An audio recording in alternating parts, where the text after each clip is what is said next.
Hi everyone, my name is Eric Sullivan. My pronouns are he, him. I am a licensed therapist and I have a practice called Proud Counseling that specializes in mental health for the LGBTQ plus community. Today I'm going to be talking about some different self-care tips that we can all be practicing right now.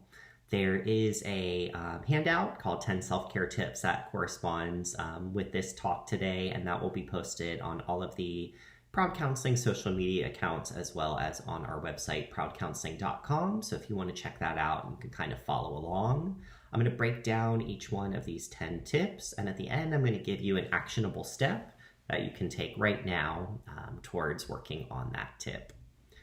So let's get right into it. The first one is maintaining a sense of routine. This is really important right now. All of our routines have gotten shaken up. We're not kind of doing the same things that we would normally be able to do. Many of us are working from home and many of us are not working at all right now. And so with either one of those things, if we can kind of keep a sense of a schedule, it's going to help us to kind of stay adjusted during this time. One of the things that you can do to practice this is to be waking up and going to bed at around the same times that you normally would. I know a lot of us are kind of relishing that we can sleep in a little bit right now, and that's okay.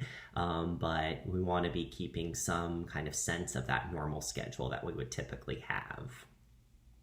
If you are working from home, try to kind of use your same work schedule that you would as if you were going into the office, starting the day at the same time, taking the lunch break when you normally would.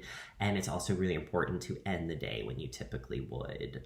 If you're not used to working from home, it can be kind of tempting to continue the work on through the evening if you're working on something that you're really interested in or you really want to get that project accomplished. But remember to actually kind of end the workday like you would as if you were leaving the office. It's also really important right now that we are all attending to our personal hygiene as we normally would. So we want to be making sure that we are taking showers regularly. I know initially there was that grace period where people were like, this is awesome. I haven't had to shower, every day like I would to go into work. I haven't had to get dressed. I haven't had to do my hair. And that's okay to do a little bit, but we want to make sure that we are still taking opportunities to put on real clothes that we would like when we go out in public. It makes us feel like things are still kind of somewhat how they usually are. An actionable step that you can take for this one is simply to create on a calendar, whether this is your phone calendar or a traditional calendar, schedule out tomorrow. What is tomorrow going to look like, kind of from waking up to going to bed? Tip number 2 is to be limiting your engagement with media outlets right now. If we're constantly hearing about the pandemic, it's actually feeding our anxiety and it's contributing to not being able to think about other things or focus on other things. So my tip for this one is to just practice checking the news and social media with intention. We're so used to just kind of, without even thinking about it, going to our devices and like, ooh, I'm going to check my emails right now. Ooh, I'm going to go on Instagram right now. And we're doing it automatically without even thinking about it. Right now, why that's not going to be helpful for us is if we're not thinking about it, we're just kind of subjecting ourselves to all of the headlines and the news stories and the posts about the pandemic, even on the times when we're not really in the mood for that and that's not really good for us and we don't want to be doing it too much. So my tip and actionable step for this one is just to simply, the next time you find yourself wanting to check your device, to check in with yourself first. Okay, I feel myself wanting to reach for my phone. I feel myself wanting to check my social media. Why am I doing that right now? Am I bored? Am I curious what other people are doing? And is this now actually the right time that I want to do it? If it is, that's okay. If you decide, yeah, actually I am in the mood to kind of see what's going on. You can also set some boundaries around that. How long will I stay on social media? When will I know when it's time to get off of it? And if you do decide, you know what, I'm not really in the mood for it right now, what else can I do instead? Tip number 3 is to be connecting virtually right now. This seems to be one that a lot of people are practicing, connecting with loved ones and members of our support system over FaceTime, over Zoom group meetings, over text, over phone call, whatever that looks like. If you haven't done that yet, definitely give it a try. It's really important right now that we all stay connected to the people in our lives. If you have already done it, maybe a way to mix it up, go down your contact list in your phone and kind of see some people that you haven't talked to in a while that you might want to reach out to. And go ahead and reach out to them. It doesn't have to be anything major. You can simply shoot them a text to say, hey, just want to let you know I'm thinking about you and I hope you're doing well. No need to include anything in the pandemic about that. A lot of people are kind of defaulting to that when they're reaching out to people and reconnecting with them, kind of like, hey, I haven't talked to you in a while. Just want to make sure you're doing okay with the pandemic and the quarantine. How are you doing with it? No need to go there. Because again, we don't want to be talking about it too much and all of the focus be on the pandemic right now. And also we want to kind of respect other people's boundaries. We don't know what they're doing at the time when we're sending that message. They may be engaging in self-care. They might have their mind totally far away from the pandemic, and that might be kind of refreshing for them to have that break, and then they see that message and it kind of snaps you back into it. So no need to include that. You can simply just say, reaching out, thinking about you, hope you're doing well. Actionable step for this one is just to simply think about who is the next person that you would like to reach out to. You don't have to reach out to them yet. If you decide to do that, great. But simply to have that kind of at the forefront of your mind for the next time that you are in a good place and in the mood to reach out to someone, you know who that will be. Tip number 4 is to make sure that you are going outside daily. This is really important. We're all kind of, confined into the 4 walls of our homes right now, and we need to be getting fresh air. We need to be getting sunlight. We need to be stepping out of our homes. If you have a private outdoor space, great. Make sure you're going out there for a period of time every day. If you don't, go outside, take a walk around the block, take a walk around the complex that you live in, whatever that looks like. This has become kind of part of my daily ritual that I absolutely love. Whenever I wind down the workday, I just go out the door. I try not to even think about it. And the times where you aren't in the mood to do it, still do it anyway. I've had those days where I wrap up the workday and I think, I'm actually feeling pretty good. I could just kind of make some dinner and wind down the night. I don't know if I need to go outside. But then I say, you know what, I'm just going to do it anyway because I know it's good for me. And even if I don't really feel the need to do it, I'm still going to get benefit from it. Actionable step here is to place a pair of shoes by your front door. Seeing those shoes over there is just kind of a trigger for you to be like, oh yeah, I haven't gone on a walk yet today. Let me get outside. Just makes it that much easier.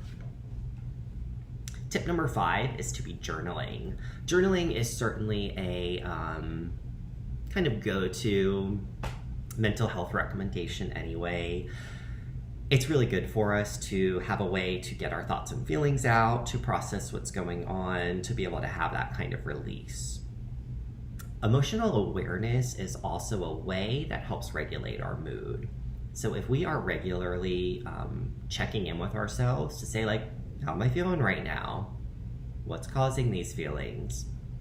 How am I behaving in response to the feelings? Whether they're positive or negative, even just the practice of doing that actually helps to regulate our mood because we're checking in with those emotions and we're allowing ourselves to process them. This could also be kind of like a cool little time capsule, for when all of this passes down the road, to be able to look back and see, like, what was that time like for me? How was that? And it's also a way that we can use it as a tool to keep ourselves motivated in the future. Right now we're all kind of like having these ideas about all of these things we want to do once we're able to do them again and kind of setting goals for ourselves. And once the pandemic passes, sometimes like you might lose a little bit of that steam. So if you have something kind of documented that you can go back to, it'll help to remember like, wow, that was really tough when I had all these things I wanted to do that I wasn't able to do. Oh yeah, I can do them now, and so I'm going to. Actionable step for journaling is just to simply choose the medium that's going to work best for you to journal. This can be like traditional pen and paper journal. This can be on your phone, on an app. This can be on the computer.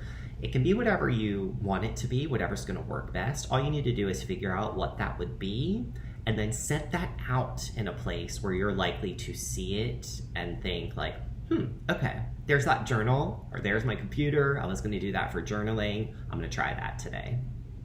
But to start, all you need to do is figure out what it is and put it out there somewhere that you'll see it.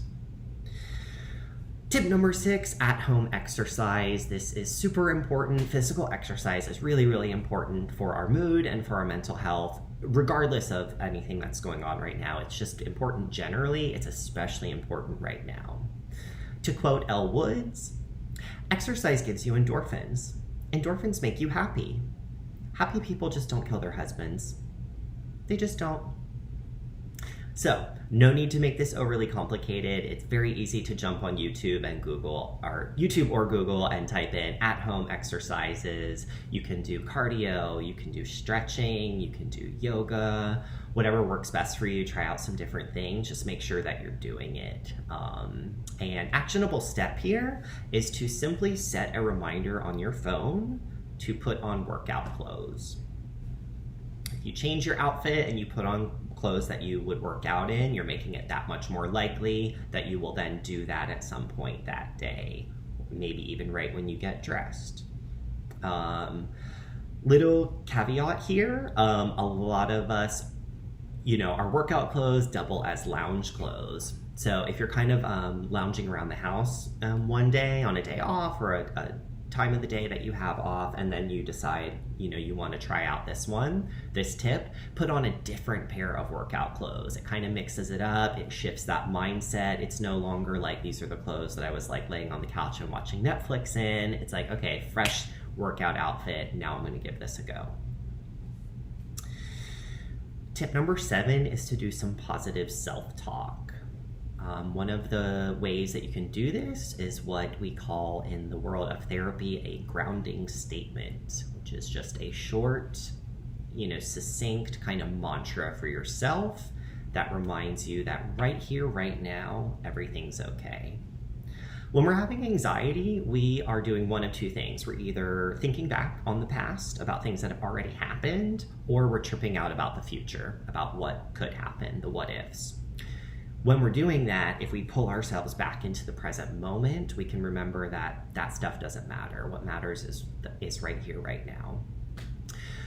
So there's different options for this one. You can do a Google search on grounding statements, and they'll generate you a list of like 20 to 30 different options that you can kind of try out and see the ones that you like. I'll also give you some right here that you might enjoy. First of all, you want to start with your own name, your first name. We're very connected to our names, and there's something about kind of saying it to ourselves that triggers our brain to connect to our body, to kind of center in. So, Eric, in this moment, you are safe. Eric, right here, right now, you are content. My personal favorite for myself, and you are welcome to borrow it, is everything's cool. Everything's cool. And I do this all the time. I practice this with myself. When I'm super stressed out, even if it's just something little that's got me a little bit anxious, I practice saying these statements, and they really do make me feel better. Even right here, right now, just practicing them during this talk, I feel calmer, I feel lighter. I'm not thinking about other things. I'm just thinking about right now. You can also, in addition to a grounding statement, you can kind of regularly hype yourself up. Give yourself like a pep talk, hey, Eric, I'm really proud of you. You're doing a really good job with everything that's going on. I know this is a difficult time. You're really making the most of it. You're staying positive. You're reaching out to people. You're staying connected. You can kind of give yourselves these pep talks when you're feeling good. You know, it can be sometimes a little easier in those moments to do it, but you also want to make sure you're doing it on the times where you're not doing so good, where you're struggling a little bit, maybe you're having a little breakdown about what's going on. Through all of that, through whatever you're going through the tears, through the breakdowns, start to say to yourself out loud, hey, you know what? You're doing a good job. You're going to get through this. This is going to pass. That one's really important too. We forget that sometimes because we don't know when it's going to pass. So if we remind ourselves, this is time limited. This is difficult right now. This will not always be this way. Also, I want everyone to be practicing self-compassion right now. We need to be cutting ourselves some slack. We need to be giving ourselves a break. We are not our best selves right now because it's not business as usual. We're dealing with some unique circumstances.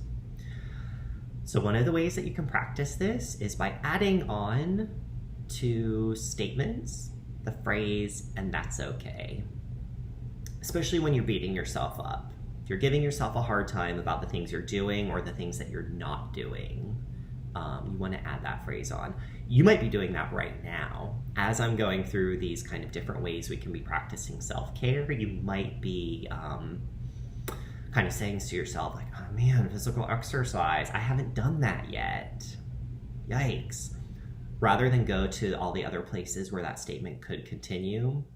So like not physical exercise, I haven't done that yet. Oh man, I'm lazy. Oh man, I'm not practicing self-care. I'm not doing this whole thing right. Rather than go there with it, you want to say, oh man, physical exercise, I'm not doing that right now, and that's okay. Whatever it is. Oh man, on Saturday, I had a project for myself. I wanted to kind of organize my bedroom, and instead I laid on the couch and watched Netflix all day. And that's okay, right?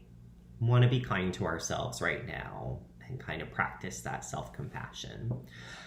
So actionable step for everyone today, you can even do this right now. I want you to think about something that you did do that you don't feel good about, or something that you did not do that you wish you had done. And I want you to say out loud what that thing is, and I want you to add on, and that's okay. Go ahead and do that right now.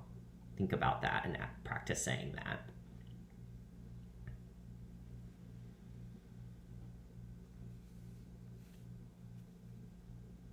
Okay, nice. Good job. Keep doing it. Keep practicing that one. Tip number 8 is to complete a to-do task. So, we've all kind of got those things that we're like, oh, when I have more free time, I'm going to get that project done. I'm going to do that thing that I've been putting off. Now is a great time to do that. We all have a lot of time right now. Maybe something around the house could be a good place to start. Doesn't have to be anything major, just something that you have been kind of putting off that you could do right now at this time. Being productive gives us a sense of achievement. It helps us to feel good that we're getting things done, and it helps keep our mood regulated. So actionable step for this one, all you need to do right now is just think about what is that next item on your to-do list. That's it. Just identify what it is. And then you have that kind of in the forefront of your mind. So then you have it as a reference for kind of the next time you're bored, or you're like, I'm going stir crazy, I need something to do. Oh yeah, the other day I remembered that I wanted to organize my closet. I wanted to go through all my old clothes that I don't wear anymore, and then, bonus, once I'm able to do this, I'm going to go and donate those clothing. Tip number 9 is to be practicing gratitude. Gratitude is a really kind of neat tool that we can all use anytime we are kind of getting down about what's going on, anytime we're not feeling good about our current life circumstances. It's really important to sit back and go, okay, what is going well for me right now? What do I appreciate about my life right now? Doing this regularly helps to build resiliency for us. So when we're challenged, we can handle it a little bit better. We can respond to the situation better rather than kind of crumble. It also helps to prevent social comparison. So I'm hearing this from a lot of the clients that I work with right now, kind of things like, man, sometimes I think I'm doing good with all this, and then I go on Facebook and I'm comparing myself to how other people are doing, and like some of them are like living their best lives and they're doing all these neat things and they're expressing all this appreciation they have right now. It's not making me feel good. So if we kind of instead focus on ourselves and think about what's going well for us, it just kind of naturally prevents us from comparing our circumstances to somebody else's. A couple ways that you can do this: you can create kind of an ongoing gratitude note. You can do this on your phone. That's what I do. I love it. It works really well. Anytime I think about something that I'm grateful for, I just go on and I add to it. And then while I'm on there, I usually glance over the list and see the other things as kind of a refresher. You can also practice what we call 10-finger gratitude, which is just where you kind of go through your 10 fingers and you list out 10 different things that you're grateful for. Take your time with it too. It's a neat kind of grounding exercise because it's the only thing that you're focusing on. It takes you away from all the other stuff you have going on. I'm super grateful for my friends, for my family, for my opportunity to reconnect to people right now, for my favorite candy that I still have some of in the cabinet. Whatever that is, it can be small, it can feel silly, it doesn't matter. Just things that you are appreciative of right now.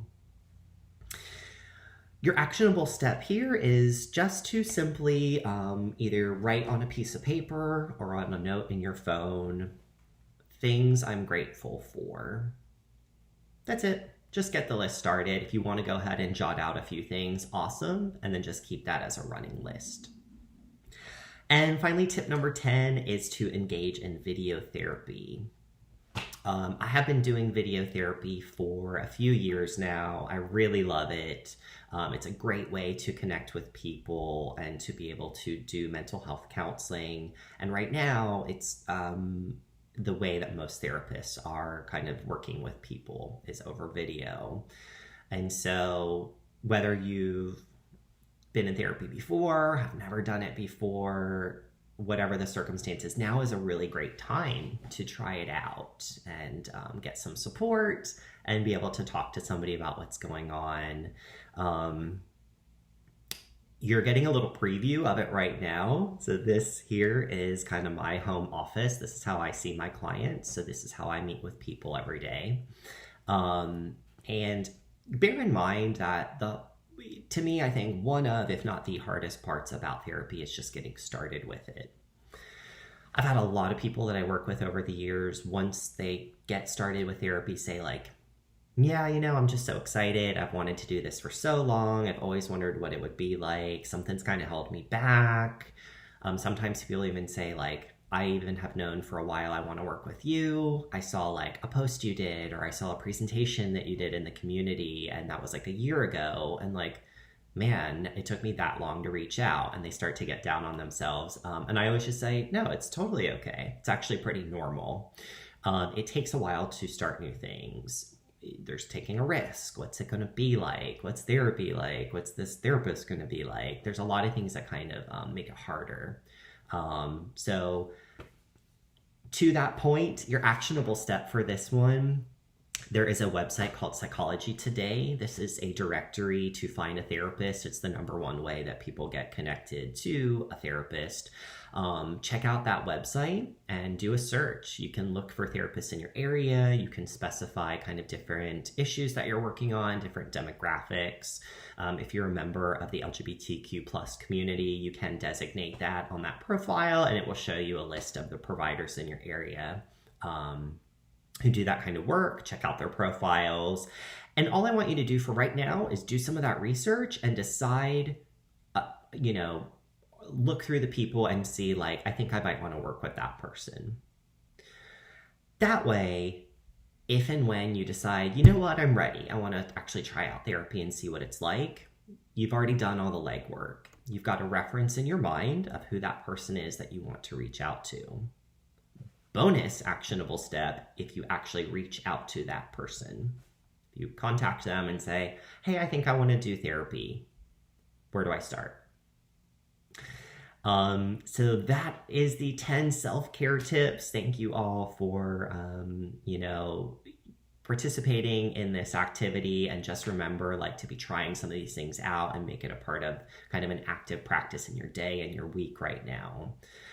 If you want to connect with me, you can find all of my contact information at my website, which is proudcounseling.com. The different social media accounts are listed on there as well. And thank you so much. Everyone, just remember to practice self-care and to be kind to yourself right now. Bye.